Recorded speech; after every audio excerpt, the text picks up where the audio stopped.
the things I learned recently is that I would reach this point. For example, there are leaders in our church at the moment who really impacted my life in more ways than I imagined. And they are leaving. They just made an announcement. And I found myself uncontrollably crying, uncontrollably. Like I was not making any noise, I was just in my seat, but the tears would just roll and I could not contain it. And I was like, oh God, what is going on?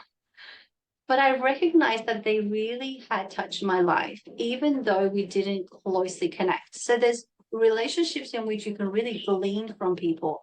They just show you things a different way and they really impact your life or touch your life in some way. And then there's a season, right? And so they need to move on. And you need to know when that happens, you're going to be okay. When they need to move on, you're going to be okay.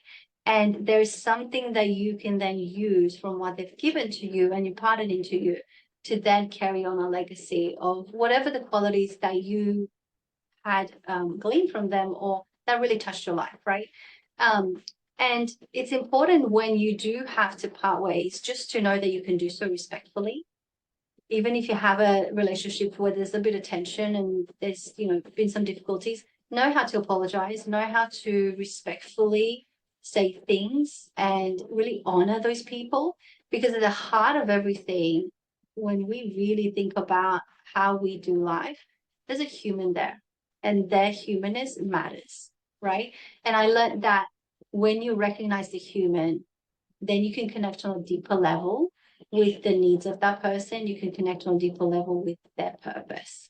And when you do that, you're not bothered by the little things anymore because now I really need to serve this person in the capacity that I can.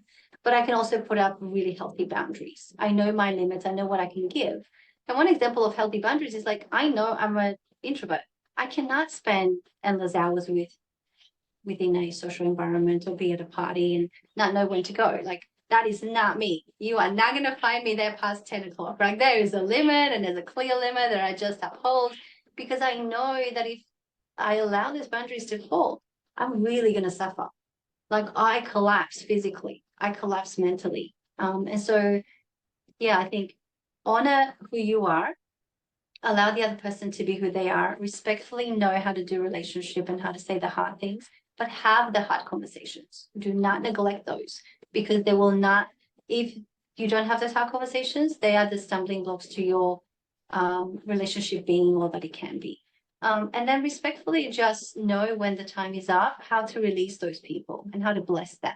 There are seasons, don't try and make it work just because you've known this person forever. Like it's so detrimental to your future.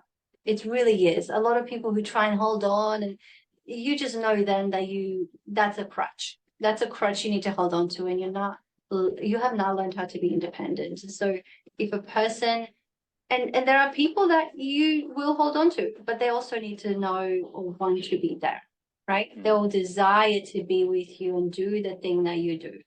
But when a person is needing to be released, just release them and honor them in that.